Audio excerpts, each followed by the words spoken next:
Welcome all student. पुनः भाग finance and corporation के अगले वीडियो में 5C principles of credit management 3R हमने इससे पहले वाले वीडियो में बता चुका हूँ। इसमें 5C principles of credit management, इसमें 5C होते हैं: कैरेक्टर,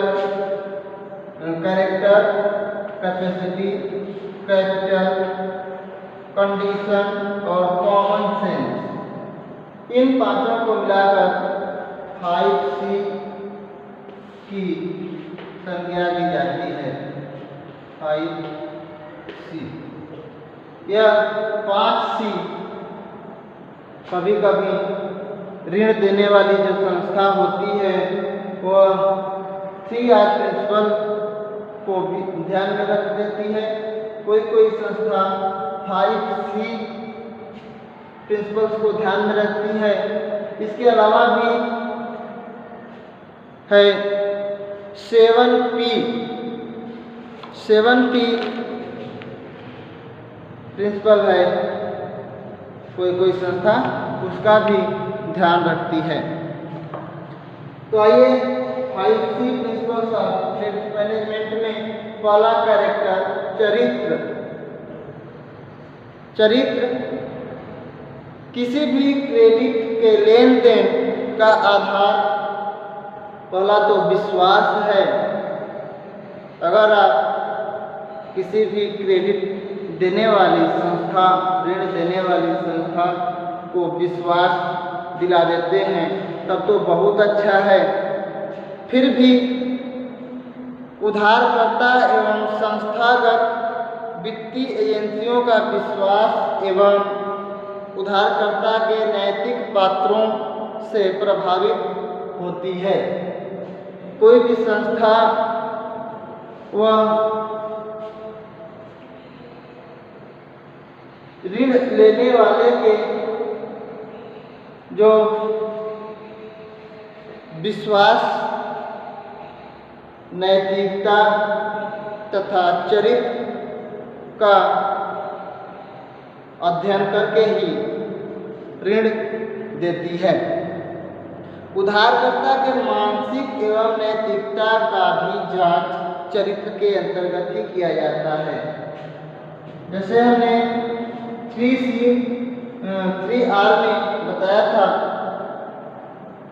कि कोई किसान दूसरे राज्य में रहता है और उसका जमीन उत्तर प्रदेश में है, वह बैंक के पास जाएगा तो वही बैंक मैनेजर उसका चरित्र, नैतिकता एवं उसके मानसिकता को ध्यान में रखकर ही ऋण देने का प्रयास करती है। अगला है कैपेसिटी, क्षमता। यह उधारकर्ता के बड़े पैमाने पर प्राप्त आय पर निर्भर करता है। यह क्षमता आय पर किसान के या उधारकर्ता के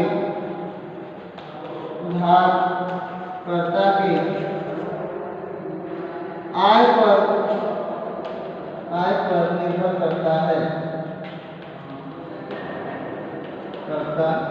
है। बड़े पैमाने के आय पर उधारकर्ता का जितने ज़्यादा आय होगा उतने ज़्यादा उसकी क्षमता होगी, कैपेसिटी होगी ऋण देने की तथा ऋण लेने की, दोनों। तो इसमें एक फार्मूला लगाते हैं C=F(y). C कैपिटल तथा Y इनकम। C है कैपिटल, पूंजी तथा Y है इनकम, आय। यह एक फंक्शन है जो स्थिर रहता है। जो उसकी पूंजी बराबर F इंटू वाई जो इनकम है वह पूंजी से ज़्यादा होना चाहिए। जैसे हम 1000 रुपये अगर इन्वेस्ट करते हैं तो हमें जो इनकम है वह कम से कम 1.5 दूना होना चाहिए, तभी फायदा रहता है अथवा नुकसान होता है, वहाँ पर क्षमता कम हो जाती है। अगला है कैपिटल, पूंजी। पूंजी किसान के पास वैसे ही उपलब्धता को इंगित करती है। किसान के पास जितनी ज़्यादा पूंजी होगी, पूंजी का मतलब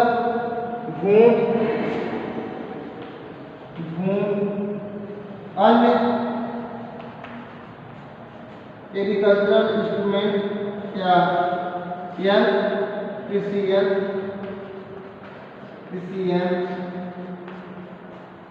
साइड बिजनेस, अदर धंधा या अन्य धंधा इत्यादि, इसको देखा जाता है। अगर पूंजी ज़्यादा से ज़्यादा है तो एक बार बैंक सोचने पर मजबूर हो जाएगा, नहीं इसको लोन देना चाहिए या क्रेडिट देनी चाहिए। अगला है कंडीशन, शर्त।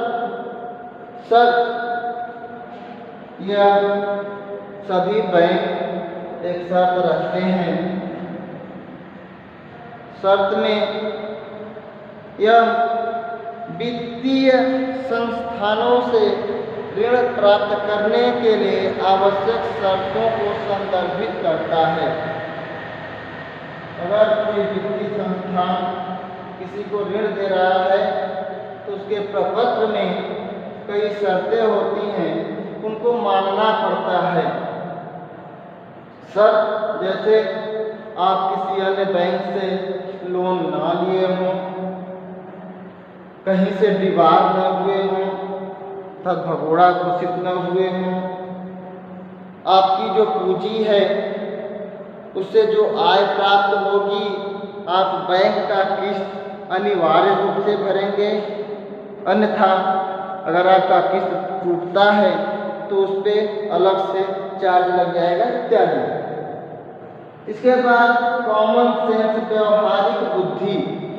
कॉमन सेंस जो यह ऋण लेन देन में उधारकर्ता और ऋण देने वाले के बीच सही समझ को स्थापित करता है।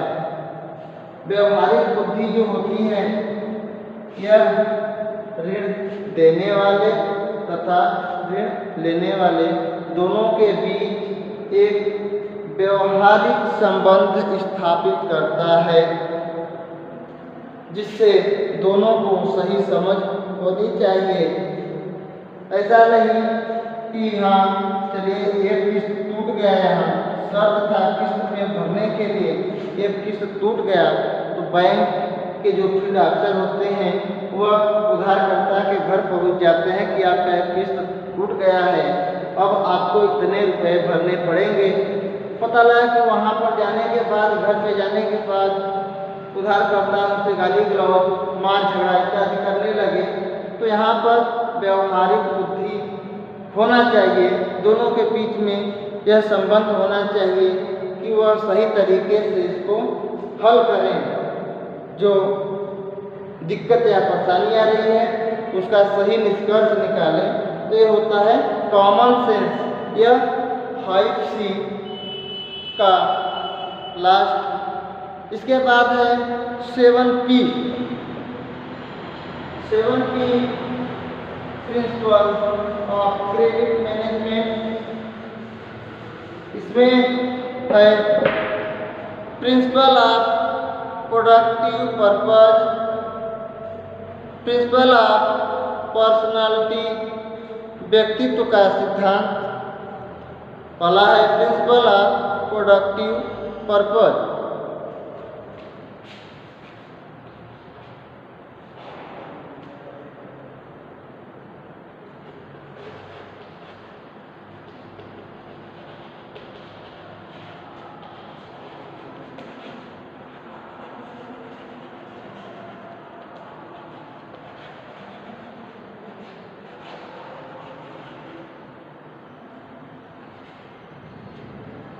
प्रिंसिपल ऑफ प्रोडक्टिव पर्पस, उत्पादक उद्देश्य के सिद्धांत। हिंदी में उत्पादक उद्देश्य के सिद्धांत। उत्पादक उद्देश्य के सिद्धांत, उत्पादक का जो उद्देश्य है ऋण लेने का, उसका सिद्धांत। दूसरा, प्रिंसिपल ऑफ पर्सनालिटी, व्यक्तित्व का सिद्धांत।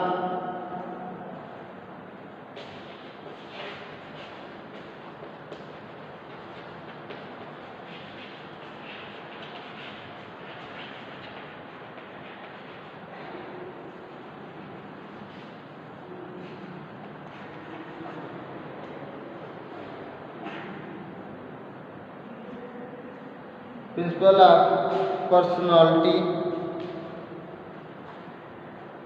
व्यक्तित्व का सिद्धांत।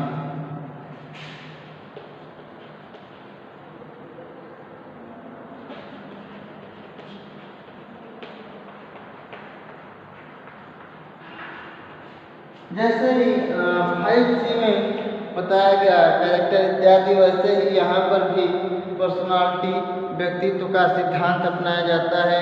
व्यक्ति की पर्सनालिटी क्या है इत्यादि।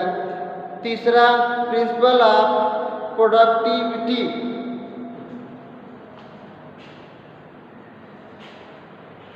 तीसरा प्रिंसिपल ऑफ प्रोडक्टिविटी,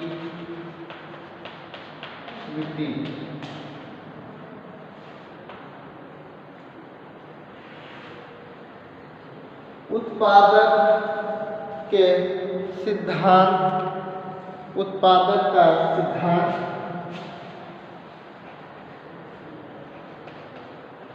उत्पादक का सिद्धांत।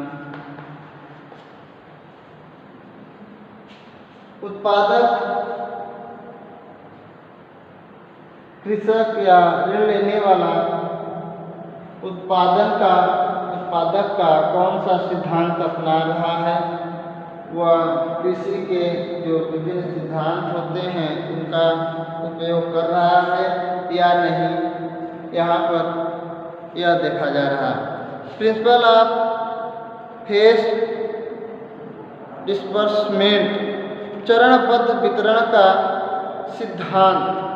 प्रिंसिपल ऑफ फेस डिस्बर्समेंट,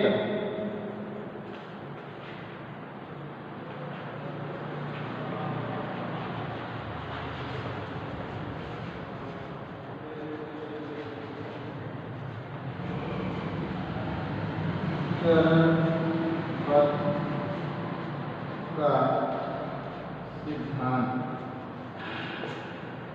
यह ऋण लेने का एक चरणबद्ध जो उद्देश्य है, पर्सनालिटी है, उत्पादक है, इन सब का एक चरणबद्ध सिद्धांत होना चाहिए। वह चरणबद्ध कार्यक्रम से, चरणबद्ध कार्य से ऋण प्राप्त करने की क्षमता रखता हो। अगला, प्रिंसिपल ऑफ प्रॉपर यूटिलाइजेशन,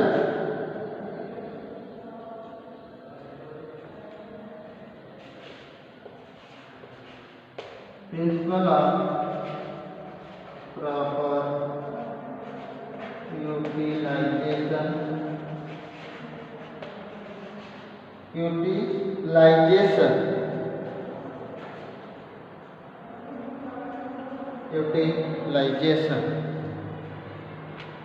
उचित उपयोग का सिद्धांत। उचित उपयोग का सिद्धांत।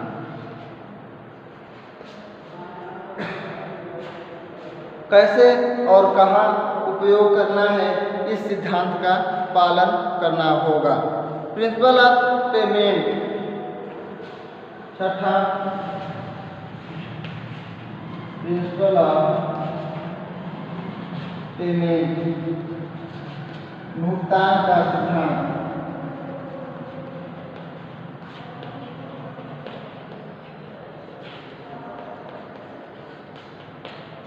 यह सिद्धांत यह बताता है कि उधारकर्ता भुगतान किस विधि द्वारा करेगा, एक मुश्त करेगा या किस्त में करेगा। यहाँ पर यह प्रिंसिपल यही बताता है कि वह उसकी अगर पूंजी अच्छी है तो वह एक मुश्त भी, जैसे छमाही ऋण हो गया, शॉर्ट टर्म लोन हो गया, तो वह एक मुश्त भी कर सकता है, और लॉन्ग टर्म है तो वह किस्तों में करेगा। सातवां प्रिंसिपल ऑफ प्रोटेक्शन, सातवां प्रिंसिपल ऑफ प्रोटेक्शन, सुरक्षा का सिद्धांत।